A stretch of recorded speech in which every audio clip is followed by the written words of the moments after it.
42 வருடங்களாக ஒரு ரயில் நிலையம் திறக்கப்படாமல் இருந்தது தெரியுமா?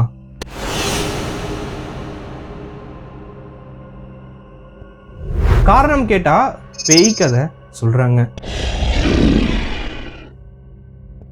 அதுவும் இந்தியாவில் இருக்கும் ஒரு மிக முக்கியமான இடத்தில் அமைந்திருக்கும் ரயில் நிலையம். இந்த ரயில் நிலையம் மூடியதற்கும் 42 வருடங்கள் கழித்து மீண்டும் திறந்ததற்கு முக்கிய காரணமாக அமைவது 2 பெண்கள். அந்த 2 பெண்களுமே வெள்ளை நிற சேலையை தான் உடுத்துவாங்க. அது பற்றி தெரியுமா? இன்றளவும் இந்தியாவில் 10 அமானுஷம் நிறைந்த ரயில் நிலையங்களில் மிக முக்கியமான ஒன்றாக இருக்கப்படும் இந்த ரயில் நிலையம் பற்றி தான் இந்த பதிவில் நம்ம பார்க்க போகிறோம்.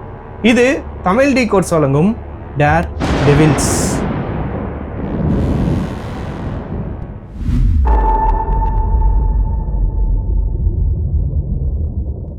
இந்த வீடியோக்குள்ள போறதுக்கு முன்னாடி நம்ம சேனலை சப்ஸ்கிரைப் பண்ணாதவங்க மறக்காம சப்ஸ்கிரைப் பண்ணிக்கோங்க. டிஸ்கிரிப்ஷன்ல வாட்ஸ்அப் லிங்க் இருக்கு, அதுலயும் ஜாயின் பண்ணிக்கோங்க. ஸோ உடனுக்குடன் நம்ம வீடியோக்கான நோட்டிஃபிகேஷன் உங்களை வந்து சேரும்.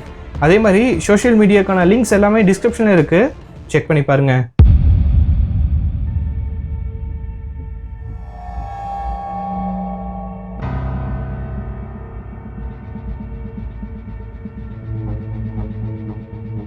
இந்தியா சுதந்திரம் அடைந்ததன் பிறகு சிறிது சிறிதாக தன்னுடைய வளர்ச்சியை ஆரம்பித்தது. அந்த சமயத்தில் உள்நாட்டு கட்டமைப்புகள் மேம்படுத்த வேண்டிய கட்டாயத்தில் இருந்தது நமது நாடு. அதில் ரயில்வே துறையும் ஒன்று. அது மேற்கு வங்காளம். மேற்கு வங்காளம் சொன்னதும் நமக்கு ஞாபகம் வருவது அதனுடைய தலைநகரான கொல்கத்தா. கொல்கத்தாவிலிருந்து ஒரு 260 கிலோமீட்டர் டிராவல் பண்ணி போனீங்கன்னா அங்கிருக்கும் ஒரு நகரம் தான் புருலியா. அந்த புருலியாவிலிருந்து 40 கிலோமீட்டர் தொலைவில் அமைந்திருக்கும் ஒரு ரயில்வே ஸ்டேஷன் தான் பெஹன் கொடர். அது சரியாக 1967ஆம் ஆண்டு. இந்த ரயில் நிலையம் துவங்கி சரியாக 7 வருடங்கள் கழித்து அதனுடைய அமானுஷ்யம் ஆரம்பிக்குது. அந்த ரயில்வே ஸ்டேஷன் ஆரம்பிச்சதுக்கு அப்புறமா அங்க ஸ்டேஷன் மாஸ்டர், டிக்கெட் விற்பனையாளர், மக்கள் என மிகுந்த பரபரப்பாக இயங்கி கொண்டிருந்தது. இந்த அமானுஷ்ய சம்பவம் ஆரம்பிக்கிற வரைக்குமே அங்கு வரும் பயணிகள் அங்கிருக்கும் ஸ்டேஷன் மாஸ்டர் கிட்ட சொன்னது இதுதான். இரவில் ஒரு பெண்ணை பார்ப்பதாகவும் அந்த பெண் வெள்ளை நிற உடை அணிந்து வருவதாகவும் சொன்னாங்க. அது மட்டும் இல்லாம அந்த பெண் ரயில் வர சமயத்துல தான் பார்க்க முடியுது. ரயிலை நோக்கி தான் போறாங்க. ரயில் அந்த பெண்ணின் மீது இடிக்குது. ஆனா அந்த ட்ரெயின் கடந்ததுக்கு அப்புறமா போய் பார்த்தா அந்த பெண்ணோட சடலமோ இல்ல அந்த பெண்ணோட சிதைந்த பாகங்களோ பார்க்க முடியறது இல்லை அப்படின்னு சொல்லிட்டு சொல்றாங்க. அதை ஸ்டேஷன் மாஸ்டர் நம்ப மறுக்கிறார். காலம் கடக்குது. ஒரு நாள் நள்ளிரவு 11 மணி. கிளாக் சவுண்டு கேட்குது. இந்த மாதிரி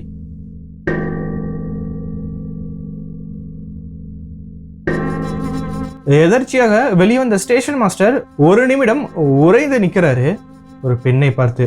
அந்த பெண் வெள்ளை நிற உடை உடித்து கொண்டு அந்த தண்டவாளத்துல நடந்து வந்துட்டு இருக்காங்க. அதை பார்த்ததுமே பல பயணிகள் சொன்ன அந்த ஒரு நிகழ்வுகள் ஞாபகம் வருது. இருந்தும் அந்த பெண்ணை காப்பாற்றணும்னு சொல்லிட்டு கத்தி கொண்டே அந்த பெண் இருக்கும் திசையை நோக்கி ஓடுறாரு. ஆனா அதற்கு முன்னதாகவே ரயில் அந்த பெண்ணின் மீது இடிக்கிறது. அந்த ஸ்டேஷன் மாஸ்டர் மிரண்டு போய் நிற்கிறாரு. என்ன செய்யறதுன்னு தெரியாம ஸ்டன் ஆகி நிற்கிறாரு. அந்த ஒரு ட்ரெயின் தன்னுடைய கடைசி பெட்டியை இழுத்து கொண்டு மறையுது.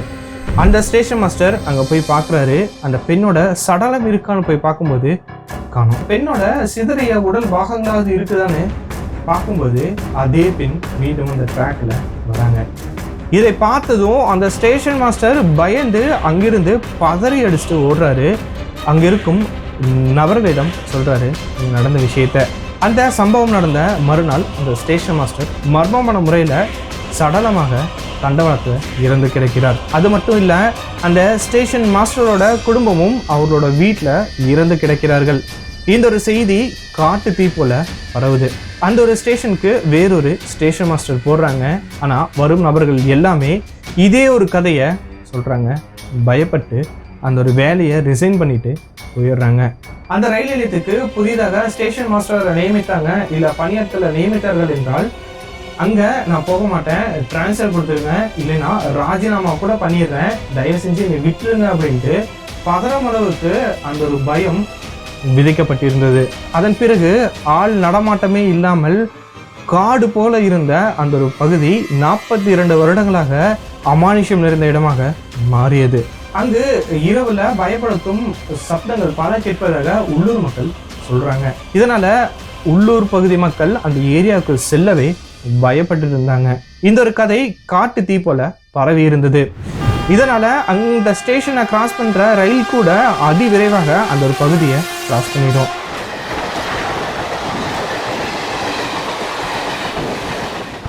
ஏன் உள்ளிருக்கும் பயணிகள் கதவுகள் மற்றும் ஜன்னல்களை மூடுவாங்க. அந்த ஒரு கதையை தெரிஞ்சவங்க. இந்த அளவுக்கு ஒரு பயத்தை ஆட்கொண்டிருந்தது அந்த ஒரு ரயில்வே ஸ்டேஷன். இந்த ஸ்டேஷன் மறுபடியும் எப்போ ஓப்பன் பண்ணாங்கன்னு பார்க்கறதுக்கு முன்னாடி இந்த ஸ்டேஷனோட ஒரு பேக் ஸ்டோரியை நம்ம பார்க்கணும். இந்திய சுதந்திரம் அடைந்ததன் பிறகு பெகன்கோடர் மற்றும் அதனை சுற்றியுள்ள கிராம மக்கள் இந்திய அரசாங்கத்திற்கு ஒரு ரயில் நிலையம் அமைக்க கோரிக்கை விடுக்கிறாங்க. இந்த பெகன்கோடரை சுற்றி இருக்கும் மக்களோட மிகப்பெரிய தொழில் விவசாயம். இந்த விவசாய பொருட்களை கொண்டு போய் சேர்க்கிறதுக்கு போதுமான போக்குவரத்து அப்படிங்கிறது கிடையாது. அதனால ரயில் சேவை இருந்தா கொஞ்சம் நல்லா இருக்கணும் யோசிச்ச இந்த பகுதி மக்கள் பல போராட்டங்கள் அப்படிங்கிறத நடத்துறாங்க. அதன் பின்பு செவி சாய்த்த அப்போதைய மத்திய அரசாங்கம் இங்கு ரயில்வே ஸ்டேஷன் கட்டுவதற்கு ஒப்புக்கொள்கிறார்கள். காரணம், இவர்களோட கிராமம் வழியாக தான் தண்டவாளங்கள் அப்படிங்கிறது போகுது. ஆனா இவங்க ரயில்வே ஸ்டேஷனுக்கு போகணும் அப்படின்னா 40 கிலோமீட்டர் தாண்டி போய் தான் புருலியா என்ற ஒரு இடத்தில் தான் ரயில்வே ஸ்டேஷன்ல ரயில் ஏற முடியும். மத்திய அரசாங்கம் என்னதான் இவரோட கோரிக்கையை ஏற்றாலும் அவர்களுக்கு மிகப்பெரிய பிரச்சனையாக இருந்தது. பெகன்கோடர் என்ற ஒரு பகுதியில் அரசாங்கத்திற்கு போதுமான நிலம் இல்லை. இதனால அந்த பணி தடைபடுகிறது.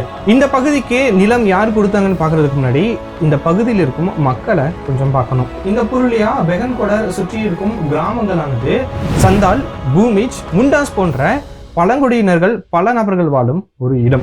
இந்த பழங்குடியினர்ல மிக முக்கியமான ஒரு இனம் சந்தால். இந்த சந்தால் இனக்குழுவினரோட ஒரு முக்கியமான பொறுப்புல இருந்த ஒரு நபர் ராணி லட்சன் குமாரி. இங்கு ரயில் நிலையம் அமைக்க போதுமான இடம் இல்லை, அதனாலதான் பணி இங்க தொய்வு அடைந்திருக்கு அப்படின்னு தெரிஞ்ச லட்சன் குமாரி அவர்கள் உங்களுக்கு எவ்வளவு இடம் வேணாலும் எடுத்துக்கங்க, நான் தரேன் அப்படின்னு சொல்லி இடங்களை தானமாக அரசாங்கத்திற்கு கொடுக்குறாங்க. இந்த ஒரு ரயில்வே ஸ்டேஷன் வந்தா எனது மக்கள் மிகுந்த பயனடைவாங்க, தாராளமாக எடுத்துக்கங்க அப்படிங்கிறது தான் அவர்களோட எண்ணம். அந்த தானமாக அளிக்கப்பட்ட அந்த இடத்துல தான் பெகன்கோடர் அப்படிங்கிற ரயில்வே ஸ்டேஷன் வந்துச்சு. 1960 முதலாக தனது சேவையை துவங்குது பெகன்கோடர்.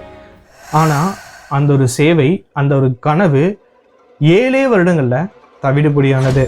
ஆள் நடமாட்டமே இல்லாத, பார்த்தாலே பயத்தை ஏற்படுத்தக்கூடிய இந்த ரயில் நிலையம் அங்கு வாழும் மக்களோட மனதுல மிகப்பெரிய பயத்தை விதைத்தது.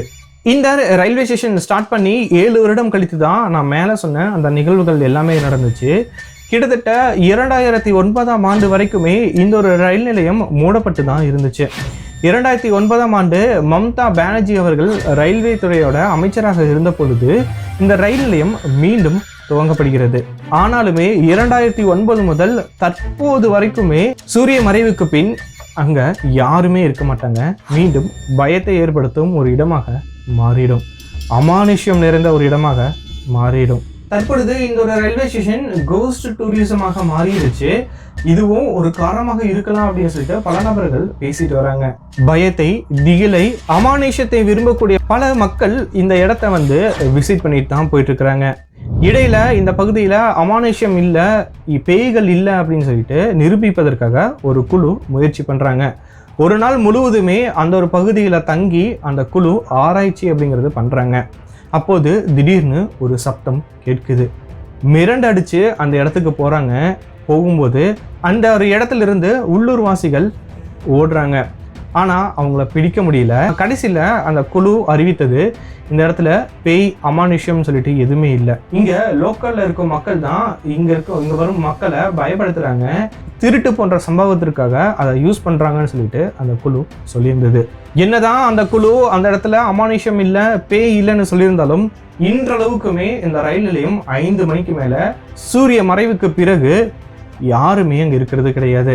இங்கு பேய் இருக்கிறதா இல்ல அமானுஷ்யம் இருக்கா இல்லை இரவு வேளைகளில் சட்ட விரோதமாக ஏதாச்சும் ஒரு செயல் செய்ய உள்ளூர் மக்களே இந்த கதையை இன்றளவுக்கும் நம்பும்படியாக வைத்திருக்கிறார்களா?